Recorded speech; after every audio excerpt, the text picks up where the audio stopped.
تمام دوسرے انبیاء اور انسانوں کی طرف اپنی طبی عمر پوری کر کے وفات پا چکے ہیں۔ ان کے اس عقیدے کی بنیاد الہام پر ہے۔ مثلا مسیح ابن مریم رسول اللہ فوت ہو چکا ہے۔ ان کا یہ دعویٰ ہے کہ قرآن کی 30 آیات سے حضرت عیسیٰ کی وفات ثابت ہوتی ہے۔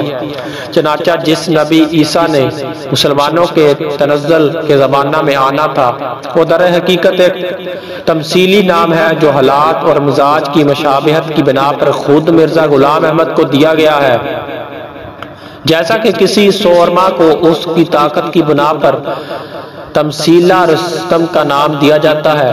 اس عقیدہ وفات مسیح اور دعوی نبوت پر مسلمان علماء نے ان کی سخت مخالفت کی اور کفر کا فتویٰ دیا۔ چنانچہ ان دونوں عقائد یعنی وفات مسیح اور تشریح ختم نبوت پر دونوں اطراف سے معتد کتاب لکھی گئی ہے۔ جہاد کے متعلق مرزا غلام احمد نے یہ نظریہ پیش کیا ہے کہ تلوار کا جہاد حضرت محمد نے محض اپنے دفاع میں اس وقت کیا تھا جب 13 سال تک اہل مکہ کے مظالم سہنے اور حبشہ اور پھر مدینہ ہجرت کر جانے کے بعد بھی اہل مکہ نے انہیں مسلمانوں کا پیچھا نہ چھوڑا اور ان کے خلاف تلوار اٹھائے رکھے۔ ایسی صورتحال میں اپنے دفاع کے سوا مسلمانوں کے پاس اور کچھ چارہ نہ تھا۔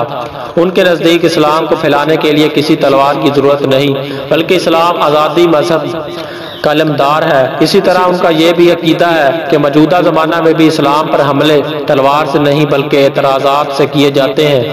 چنانچہ اس زمانہ میں تلوار کا دفاعی جہاد موقوف ہے اور اس کی بجائے قلم اور اشاعت دین کا جہاد فرض ہے۔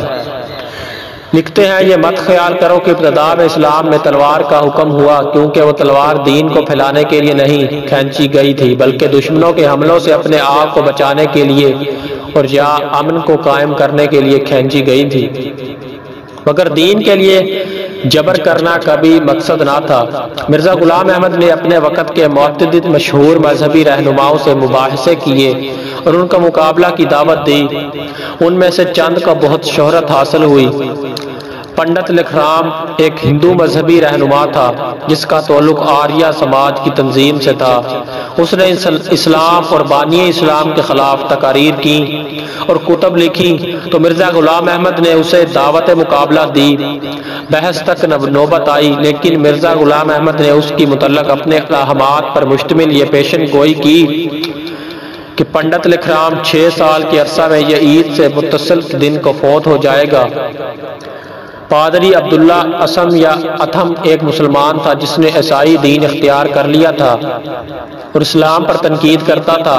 مرزا غلام احمد نے اسے دعوت مقابلہ دی تو اس پر ایک تحریری مباحثہ منعقد ہوا جس مرزا غلام احمد نے جنگ مقصد کے نام سے شائع کر دیا۔ اس مباحثہ کے آخر پر انہوں نے پادری عبداللہ کو مباحثہ کی دعوت دی اور خبردار کیا کہ اگر اس نے حق کو جان لینے کے باوجود اس کی مخالفت کی تو سزا کا حقدار ہوگا۔ پادری جان الیگزینڈر ڈوئی امریکہ کا مشہور عیسائی پادری تھا جس نے اپنا ایک الگ فرقہ بنایا تھا اور اپنے پیروکاروں کے لیے صہیونوں کے نام سے الگ شہر بھی بسایا تھا۔ مرزا غلام احمد نے ڈوئی کو مقابلہ کی دعوت دی۔ مرزا غلام احمد نے اس کے بارے میں پیشن گوئی کی کہ جھوٹ پر مبنا دعویٰ کی وجہ سے ڈوئی ان کی زندگی میں فوت ہو جائے گا۔ مرزا غلام احمد نے لاہور میں 26 مئی 1908 کو وفات پائی۔ میت کو بذریعہ ریل اور ان کے آبائی گاؤں قادیان لایا گیا اور ان بہشتی مقبرہ میں تدفین ہوئی۔ مرزا غلام احمد نے احمد کی قائم کردہ احمدیت اس وقت دنیا کے کئی ممالک میں پائی جاتی ہیں۔ ان کی تبلیغی سرگرمیوں کی وجہ سے افریقہ اور مغربی ممالک میں مشہور ہے۔ پاکستان میں ان کی جماعت سے تعلق رکھنے والے مشہور افراد پاکستان کے پہلے وزیر خارجہ محمد ظفر اللہ خان، پہلے اور واحد سائنسی نوبل انعام یافتہ عبدالاسلام سیکٹری، منصوبہ بندی میاں مظفر احمد شامل ہیں۔ مرزا غلام احمد کو ابتدا میں تو مسلمان مشاہیر کی جانب سے پذیرائی حاصل ہوئی جو ان کے دعوی مسیح موعود کے بعد سخت مخالفت میں تبدیل ہو گئی۔ مسلمان علماء نے اس وقت ان پر کفر کا فتویٰ بھی لگایا جن میں سرفہرست احمد رضا خان، مولوی محمد حسنین بٹرالوی، مولوی نذیر احمد، پیر مہر علی شاہ وزیر وغیرہ معروف علماء شامل تھے۔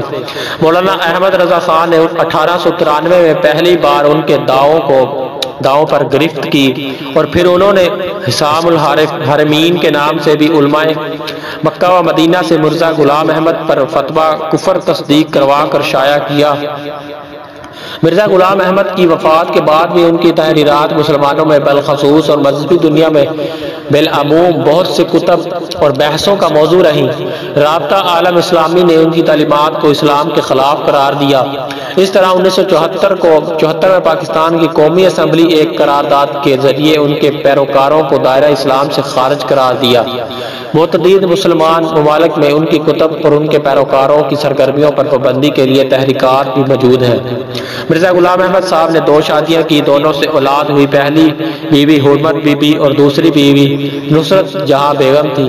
پہلی بیوی سے مرزا سلطان احمد اور مرزا فضل احمد، اور دوسری بیوی سے مرزا بشیر الدین محمود احمد، مرزا بشیر احمد 2 شامل ہیں۔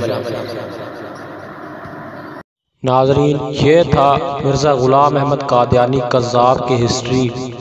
اس کو ضرور سنیں اور آگے بھی لازمی شیئر کریں، انشاءاللہ بہت فائدہ ہوگا۔ السلام علیکم ورحمۃ اللہ وبرکاتہ۔